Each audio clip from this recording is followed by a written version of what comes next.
आज मी आपल्या कैलासवासी मधुकर भाऊ पवार यांच्या दुःखद निधन झालं होतं. त्यामुळं आज प्रथम पुण्यस्मरण त्यांचं होतं म्हणून जालन्याच्या या ठिकाणी त्यांना अभिवादन करण्यासाठी मी इथं आलो होतो. त्यांना अभिवादन केलं. आता पुन्हा आंतरवालीकडं आणि दिवसभराच्या प्रोग्रामसाठी निघालो. आपण जे म्हणालात अशोक चव्हाणांच्या कुठं काय घडलं याबद्दल तर मी नाही बघितलं, परंतु हे मराठ्यांच्या विरोधातलं षडयंत्र आहे. हे देवेंद्र फडणवीसांनी रचलेलं आहे. गावामध्ये गेले तिथं 353चा काय विषय आला होता?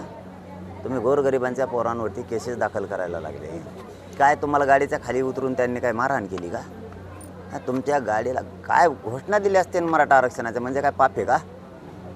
इतका सूड हे देवेंद्र फडणवीस साहेब चव्हाण साहेबांच्या, अशोक चव्हाण साहेबांच्या माध्यमातून उगवायला लागले.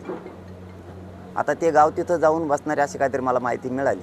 सगळा महाराष्ट्र त्यांच्यासोबत, त्यांनी काही काळजी करायची गरज नाही. हे देवेंद्र फडणवीसांचं भरत आलेला खेळ आहे. आता जवळच आलं आहे, कारण त्यांनी कालपासून आणखीन उघडं पडलं नाही, उद्या परवा सगळं उघडं पडलं.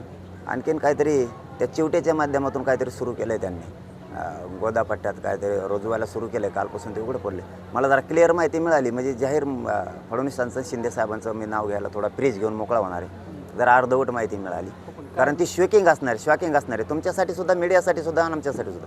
पण ते डबल आत्ताच ओपन केलं तर बोलता बोलता फक्त तुम्हाला एक थोडंसं दिलं आहे की देवेंद्र फडणवीसांनी दुसरी एक चाल रचली. आता पुन्हा त्या शिंदेसाहेब पण आहे त्याच्यामध्ये, कारण माणूस शिंदे साहेबांचा आहे तो.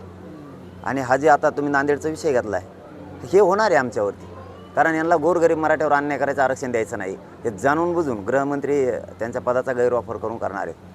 तुम्ही घोषणा देत आहे, तुमच्यावर 353 होणार आहेत का आता तुमच्या कार्यकर्त्यांवरती? तिथं जर मराठ्यांच्या पोरांनी घोषणा दिल्या म्हणून 353 होती, तर उद्या तुम्ही तुमच्या चिन्हाच्या घोषणा देणार आहेत. तुमचा नेता तिथं आला म्हणून त्याच्या नावानं विजयी काय व्हा असं का किंवा पराभूत झाला म्हणून घोषणा देणार आहेत, त्यांच्यावर होणार आहेत का? गावागावात तुम्ही नवीन कुठून नियम आणला आहे 353चा? नाही, आता हे आम्हाला सुद्धा जसं तसं उत्तर मराठ्यांना द्यावं लागणार. तसं जर गावावरती अन्याय करायला लागले आम्हाला इथून पुढे आता जसं तसं उत्तर द्यावं लागणार. याला जबाबदार गृहमंत्री असणार. असा प्रश्न की काही लोक भासवत आहेत तुमचा पाठिंबा आहे, समर्थन आहे म्हणून उमेदवारीसाठी, किंवा तसे प्रचार देखील त्यांनी सुरू केलेला आहे. अशी लोक भविष्यात येऊ शकतात, त्याचं तुम्हाला म्हणजे तुमचं त्यांना समर्थन आहे का? जाहीर सांगतो आज, म्हणजे पुन्हा महाराष्ट्राला मराठ्यांना सांगण्याची आवश्यकता नाही आहे. ते ताबडतोब ओळखून घेत आहेत मराठा. माझा कोणालाही पाठिंबा नाही आहे आणि मराठा समाजानं राज्यात एकही उमेदवार दिलेला नाही. माझाही पाठिंबा नाही, मराठा समाजानं. कोणी फोटोही वापरू नका, नाव पण वापरू नका, जेणेकरून तुम्ही एकानं वापरलं तर बाकीच्या पक्षावली सुद्धा वापरतील आणि माझ्या मराठा समाजाची गोरगरिबाची हानी होईल. तुमच्या स्वार्थासाठी तुम्ही विनाकारण मराठा आरक्षणाचा आणि आंदोलनाचा तुमच्या राजकीय स्वार्थासाठी फायदा कोणीच घेऊ नका.